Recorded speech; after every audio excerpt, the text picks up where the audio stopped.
happy Saturday, everybody. Did anything happen last night? Anything in the news that we should talk about? Between the two major stories of Marjorie Taylor Greene resigning from Congress on January 5th, 2026, or the evil, reckless, jihadist communist having a little visit in the White House, let's start with that. Zohran Mamdani, mayor-elect of New York City, had a meeting with Donald Trump in the White House yesterday in the Oval Office. The same guy that Donald Trump for months and months and months has been maligning and attacking as a danger to the country at large, but also specifically the city of New York, had Zohran Mamdani in the White House and looked upon him like a glory to behold. Look at this smiling goober, admiring. Like, Zohran better make sure he's got his fly zipped up there. I think I posted that yesterday on Blue Sky, because Donald Trump is looking ravenous at Zohran Mamdani. And this is what I want to talk about today. There's a couple of things about this. I'm going to play some clips from the meeting, but I want to start with this. One, we know Donald Trump to be a stupid bully. A childlike schoolyard bully who is a coward internally, is weak and insecure internally. He can't cope, so he lashes out at others. And then when faced with resistance, with pushback, with someone who is unafraid in the face of a bully, they cower and they change their tune. Donald Trump is a weak man when faced with a Zohran Mamdani character, an early 30s mayor-elect of a city in the United States. And he's the president of the United States, a mighty alpha man, right? So let me remind you some of the things that Donald Trump has said. I got two clips here of how bold and aggressive Donald Trump was about Zohran Mamdani just a little while ago. I think he's terrible. He's a communist. The last thing we need is a communist. I said there will never be socialism in the United States. Now we have a communist. I think he's bad news, and I think I'm going to have a lot of fun with him, watching him, because he has to come right to this building to get his money.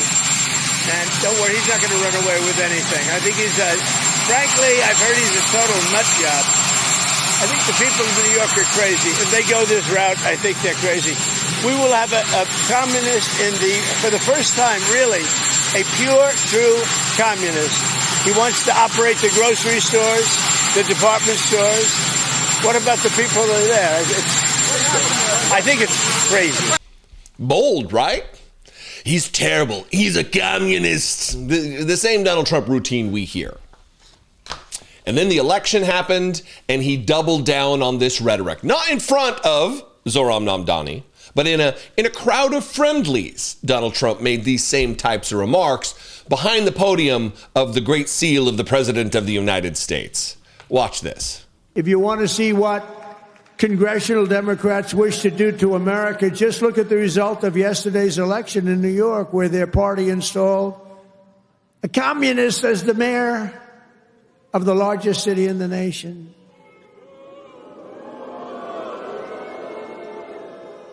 Remember, I've said we will never have a socialist elected to any post in our country. I used to say that, and I was right.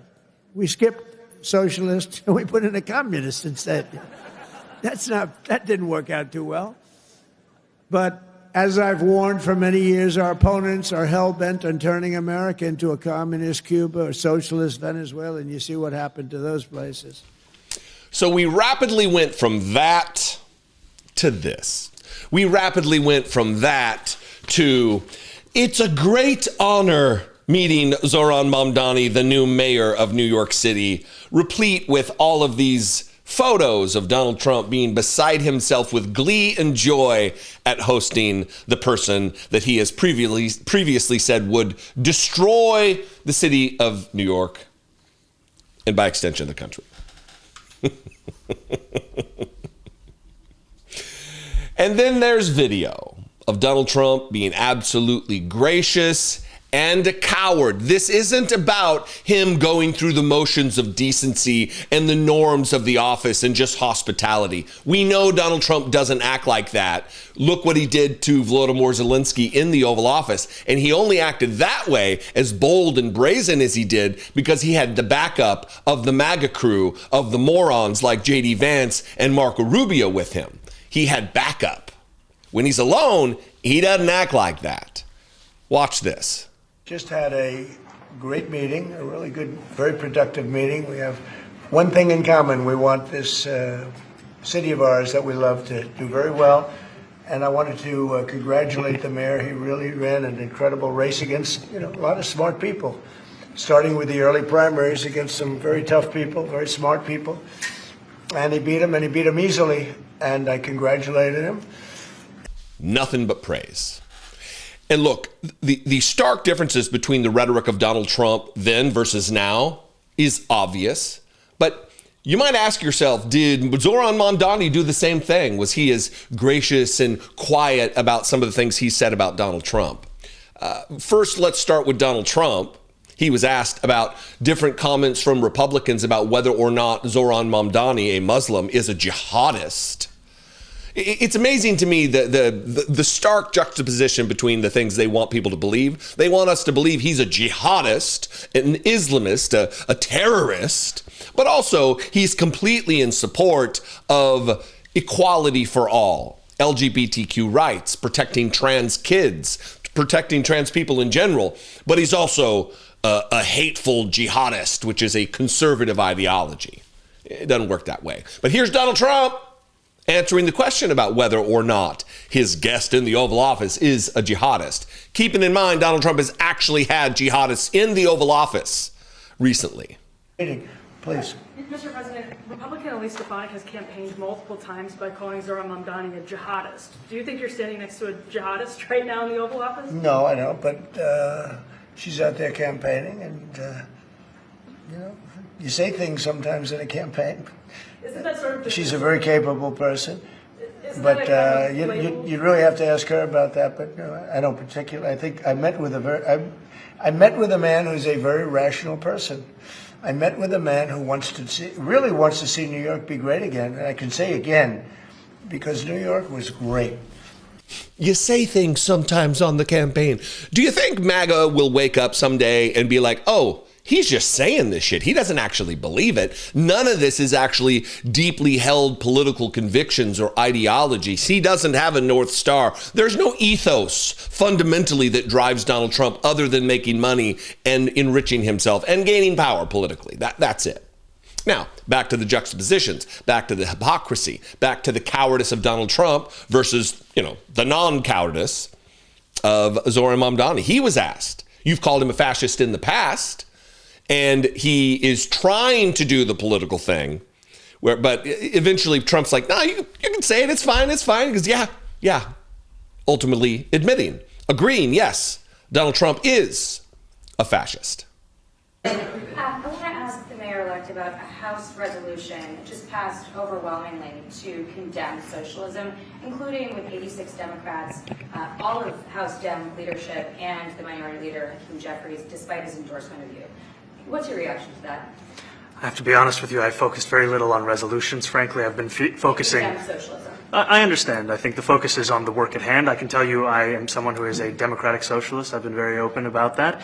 And I know there might be differences about ideology, but the place of agreement is the work that needs to be done to make New York City affordable. That's what I look forward to. And I want to clarify your answer to Stephen Nelson. Mm-hmm. He asked about your comment calling the president a fascist, and your answer was, both President Trump and I have been clear about our positions and our views. Mm-hmm. Are you affirming that you think President Trump is a fascist? I've spoken about... That's okay. You can just say yes. Okay. Okay. Yeah. It's easier. It's easier than explaining it. I don't mind. Yeah. Yes, he says. Pretty plain. Now, I got one more clip for you, and then I'm going to get to some MAGA reactions because there's a meltdown happening in MAGA world right now. to coin a Donald Trump phrase, the likes of which you've never seen before. It is remarkable how Donald Trump does not have a political barometer. He can't read the room. I don't know if it's his advanced age and the cognitive decline that we're all witnessing. I don't know what it is, but he is not reading the room right now, brother. I'll tell you that. One last clip, and this is them asking, the press asking, would you, Donald Trump, be comfortable living in New York, a resident of New York, a property owner in New York, a rich person in New York, living under a Mamdani administration in the mayor's office? Donald Trump apparently does not think that he's a dangerous communist who's going to destroy the city, because he said, yeah, I'd be very comfortable with that. New York City home. Would you feel comfortable living in New York City under a Mamdani administration? Yeah, I would. I really would. Especially after the meeting. Absolutely. What makes you comfortable? We agree on a lot more than I would have thought. I think I want him to do a great job, and we'll help him do a great job. You know, he may have different views, but in many ways, you know, we were discussing when Bernie Sanders was out of the race, I picked up a lot of his votes, and people had no idea, because he was strong on not getting ripped off in trade and lots of the things that I've practiced and been very successful on. Tariffs, a lot of things. Bernie Sanders and I agreed on much more than people thought. And when he was put out of the race, I think quite unfairly, if you want to know the truth, many of the Bernie Sanders voters voted for me. And I felt very comfortable, frankly, in seeing that and saying that. And, you know, it just turned out to be a statistical truth. But, no, I feel very comfortable. I would feel very, very comfortable being in New York, and I think much more so after the meeting. Yes, please. Thank you, Mr. President. Not just comfortable, not just very comfortable, very, very comfortable he would be living in New York under a communist jihadist. Fantastic. Well, MAGA world's not taking it well, to say the least. That was the tweet I showed you. It was a great honor meeting Zoran Mamdani, the new mayor of New York. And here are some replies to that post on Truth Social. An honor? Are you fucking kidding me, Mr. President? A guy with a gun is his profile picture. Fantastic. Chef's kiss, MAGA. Here's another one. A great honor meeting a lying piece of shit communist? For real? Red Granny 1. Here's one a little longer.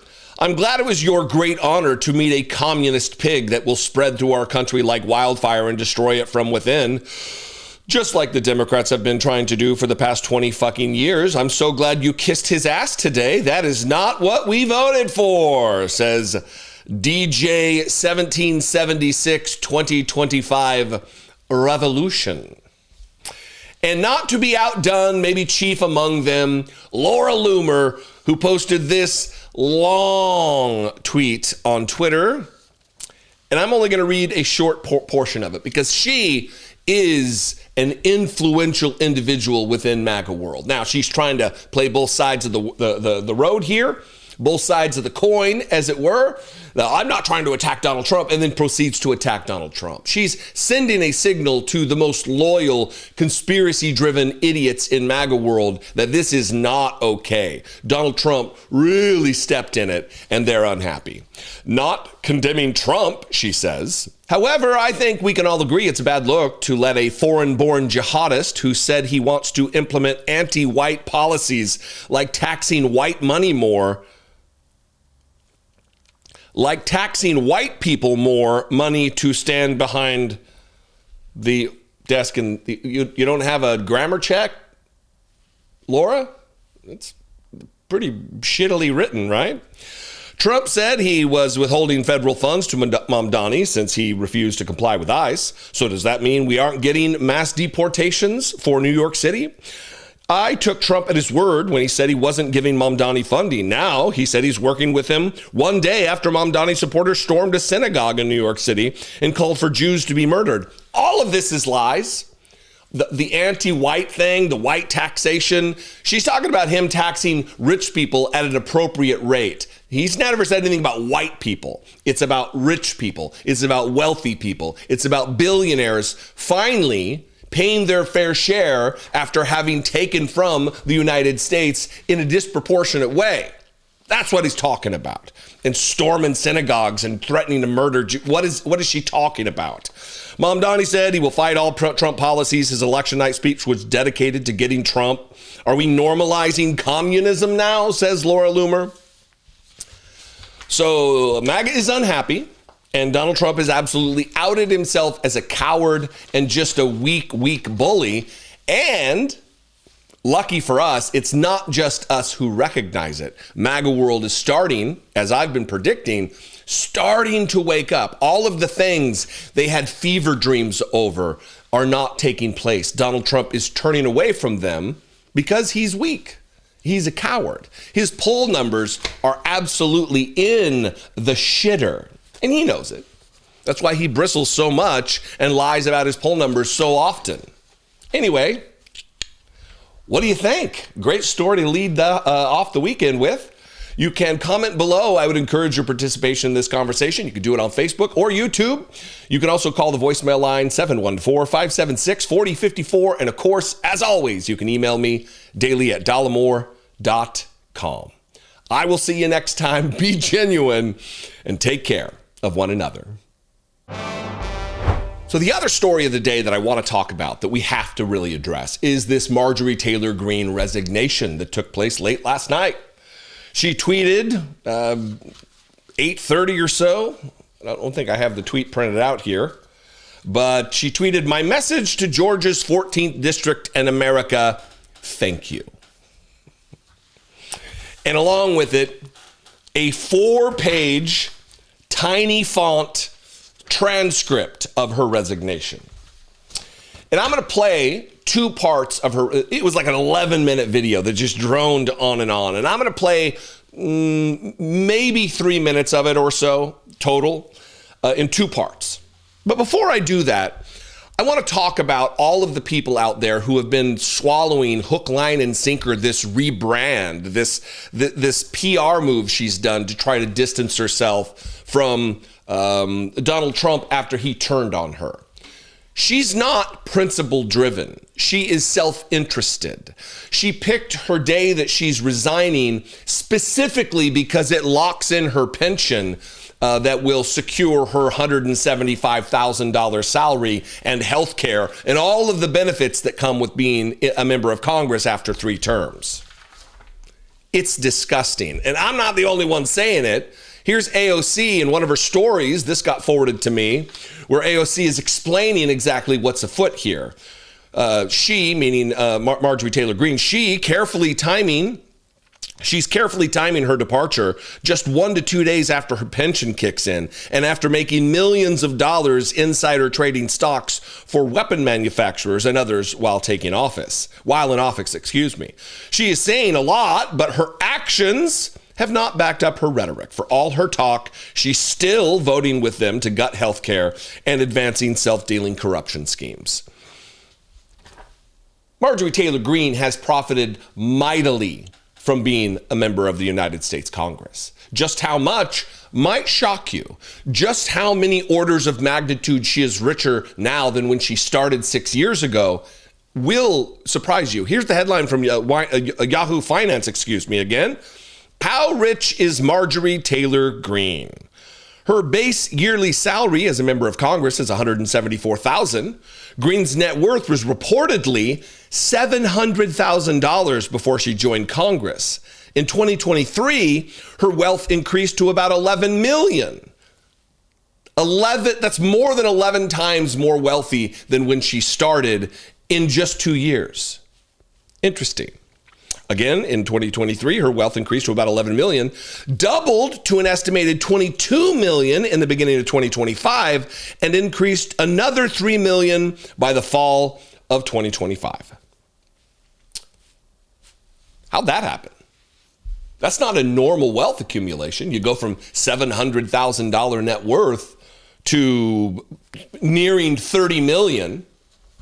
It must be all on the up and up, right? She's a principled, regular American, right? This is the narrative that she's trying to spin. So this is what brings us to now the resignation video. She's running away because Donald Trump is against her. She sees the writing on the wall. I'll tell you this right now, making a prediction. She's not going away. She says in the video, I'm just going to go home and enjoy my life and the people in Georgia or whatever. She's going to run for office. She's either going to run for the Senate. She's either going to run for Georgia. She might run for Congress again. This is not the last we're seeing of her. This is not the last we're going to have to deal with this lying, bigoted, racist freak, this conspiracy theory freak. There's a saying out there that I think it's Sun Tzu, that the enemy of my enemy is my friend, kind of a thing. She is no friend to the American people. She is no friend to you. She is no friend to you paying lower healthcare premiums. She is a conspiracy theorist who believes in QAnon and Jewish space lasers, satellites causing wildfires in California. She talked about that wearing a mask during COVID to protect your neighbors and your family was like a Jew wearing a Star of David, being forced to wear a Star of David during the Holocaust. She's a vile, sickening person. So let's dispense with all of the fairness and charity toward her, of her turning over a new leaf. This is not a rebrand. This is a manipulation on mass scale. So in 2 parts, her resignation video kind of went like this. She rewrites history, she plays the victim, and then talks about her record as a true MAGA conservative, a true America first, America only conservative. And then the second part is really her just throwing them under the bus. Pretty rapid fire. Let's start with part 1 though. Hi everyone. I've always represented the common American man and woman as a member of the House of Representatives, which is why I've always been despised in Washington, D.C. and just never fit in. Americans are used by the political industrial complex of both political parties, election cycle after election cycle, in order to elect whichever side can convince Americans to hate the other side more. And the results are always the same. No matter which way the political pendulum swings, Republican or Democrat, nothing ever gets better for the common American man or woman. The House should have been in session working every day to fix this disaster. But instead, America was force-fed disgusting political drama once again from both sides of the aisle on television every single day. Many common Americans are no longer easily convinced by paid political propaganda spokespersons and consultants on TV and paid shills on social media obediently serving with cult-like conviction to force others to swallow the political party talking points. Because loyalty should be a two-way street. And we standing up for American women who were raped at 14 years old, trafficked and used by rich, powerful men should not result in me being called a traitor and threatened by the President of the United States, whom I fought for. You see, I have never valued power, titles, or attention in spite of all the wrong assumptions about me. It really was. I've tried to put those transitions in to give you just some kind of an indication of how much talking and droning on and on and on it was. Again, 4 pages of text. And I don't know who's is it Brian Glenn running the teleprompter that she's just looking straight at the ground? You're worth $30 million. You can't afford the same kind of setup that YouTubers have, dipshit. And here's part 2 where she's really just chucking him under the bus, calling out her party, coming against Donald Trump because she feels violated. She talks about being a battered wife and all this stuff, or I'm not going to be like a battered woman. She is leaving because her feelings are hurt. She's feeling because now she's starting to wake up. She's leaving because she's starting to realize that loyalty is a one-way path with Donald Trump. She's one of these MAGA people who are starting to wake up in the ranks of the voters who are realizing Donald Trump isn't the thing they thought he was, that they stupidly, ignorantly thought he was. Donald Trump, it's been clear to everybody else what Donald Trump's motivation is, and she's just now waking up to the reality that he does not give a single fuck about her seat, about her well-being, or more broadly, the well-being of the United States. She's just now figuring it out. And if you're that dumb and you're just figuring it out now, you're not qualified to be a member of Congress. Again, she is one of the guilty parties that has led me to say, stop electing stupid people to high office over and over and over and over again. Her and many others in the Republican Party, they are the reason I say it so often. So here's part two, again, throwing them under the bus. With that has brought years of non-stop, never-ending personal attacks, death threats, lawfare, ridiculous slander and lies about me that most people could never withstand even for a single day. It has been unfair and wrong, not only to me, but especially to my family, but it's been wrong to my district as well. I have too much self-respect and dignity. I love my family way too much, and I do not want my sweet district to have to endure a hurtful and hateful primary against me by the president that we all fought for, only to fight and win my election while Republicans will likely lose the midterms, and in turn be expected to defend the president against impeachment after he hatefully dumped tens of millions of dollars against me and tried to destroy me. It's all so absurd and completely unserious. I refuse to be a battered wife, hoping it all goes away and gets better. If I am cast aside by the president and the MAGA political machine and replaced by neocons, big pharma, big tech, military-industrial war complex, foreign leaders, and the elite donor class that can never ever relate to real Americans, then many common Americans have been cast aside and replaced as well. There is no plan to save the world or a 4D chess game being played. When common American people realize and understand that the political industrial complex of both parties is ripping this country apart, that not one elected leader like me is able to stop Washington's machine from gradually destroying our country, and instead the reality is that they, common Americans, the people, possess the real power over Washington, then I'll be here by their side to rebuild it. Until then, I'm going back to the people that I love, to live my life to the fullest as I always have, and I look forward to a new path ahead.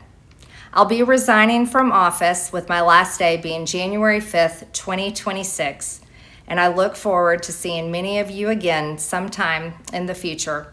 May God bless you all, and may God bless America. She's using MAGA language in there too. There is no plan to save the world, quote unquote, or insane 4D chess game being played. These are things she believed because she was a QAnon supporter. She believed that there was the storm is coming. Donald Trump is going to have some mysterious tribunal set up to convict all of these Democrat pedophiles. And now she's just realizing Donald Trump is one of the pedophiles. At least that's the allegation, right? But what is the thing that she's talking about with the impeachment of Donald Trump? I'm going to leave. I would have won my seat, but I'm not going to be around to defend Donald Trump when he's impeached. What crime, what high crime or misdemeanor do you believe Donald Trump has committed that will render him in a third impeachment proceeding? Marjorie Taylor Greene, why don't you just say it? Why don't you just say it? Anyway, what do you think? If you've watched this entire thing, let me know. What do you think about what I've said here? What do you think about her resignation? Do you think she's going to go away? Oh, that would be so great. Or do you think she's got other machinations in mind? You can comment below. You can also call the voicemail line 714-576-4054. And of course, as always, you can email me daily@dollemore.com. I love and appreciate you very much. I hope you have a great weekend. I will see you next time. Until then, be genuine and take care of one another.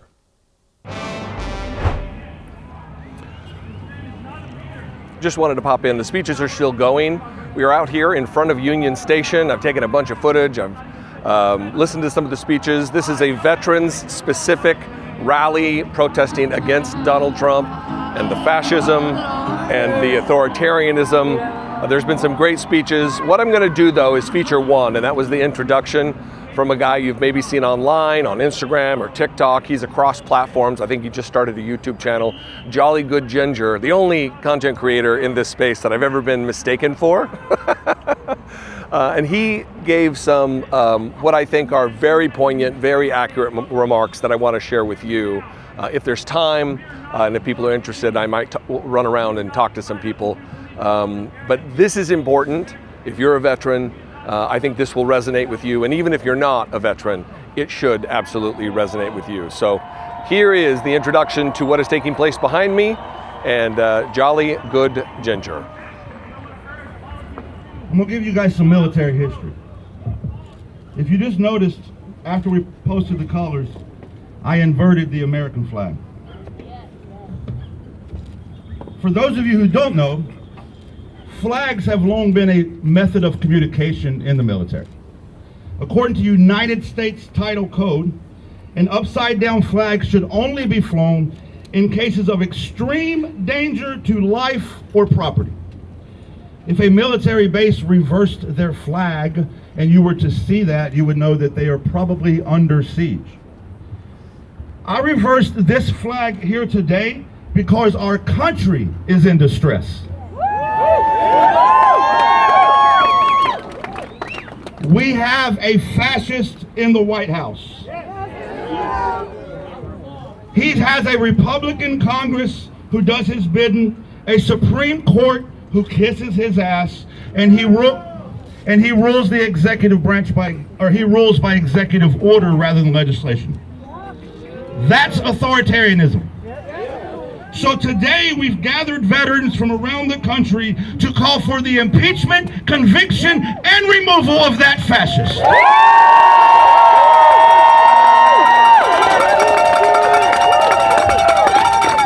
Let me remind you of what Donald Trump thinks about veterans.